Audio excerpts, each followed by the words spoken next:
Okay, let's talk about affirmations. Noah St. John said, "When you ask a question, your mind automatically begins to search for an answer. Empowering questions unleash your ability to take action. The answers to empowering questions produce feelings of positive self-worth and ultimately lead to answers that tell the truth about who you really are." Noah St. John coined the term affirmation and wrote a book about how this can change the way that you create positive beliefs about your life and remove limiting ones.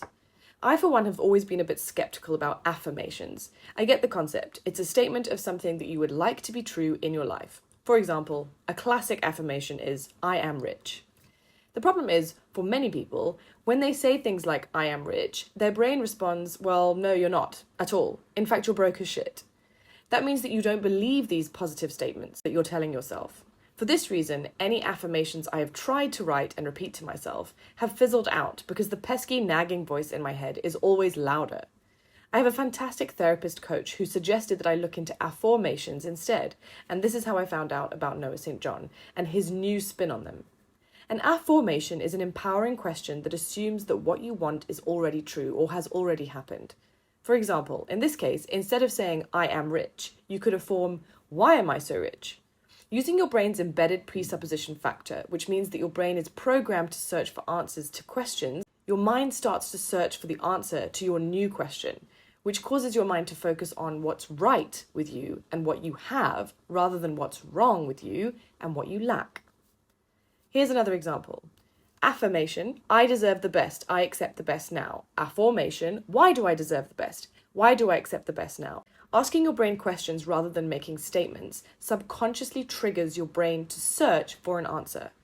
Be careful not to ask yourself disempowering questions. For example, "Why don't I have the best? Why don't I accept the best?" This will work against reaching your goal of positive life change. There's a simple formula to creating effective affirmations. Number 1, identify what you desire and write it out. Number 2, write it as a question and start with the word why. Number 3, write it in the present tense. Number 4, make it an I question. Form your desire into a question that assumes that what you want is already true. This step is the key to creating affirmations that could create change. Here we are taking what has been unconscious, hidden, and making it conscious, visible, and taking what is negative, disempowering, and make it positive, empowering. Essentially, we ask ourselves, why is what I want true in my life now? So instead of writing affirmations on post-it notes and sticking them on your mirror, I encourage you to try affirmations instead. Rephrase the statements to encourage your brain to think positively and productively on the topic, rather than allowing that grumpy old lady in the corner of your brain to start wittering on about all the negatives.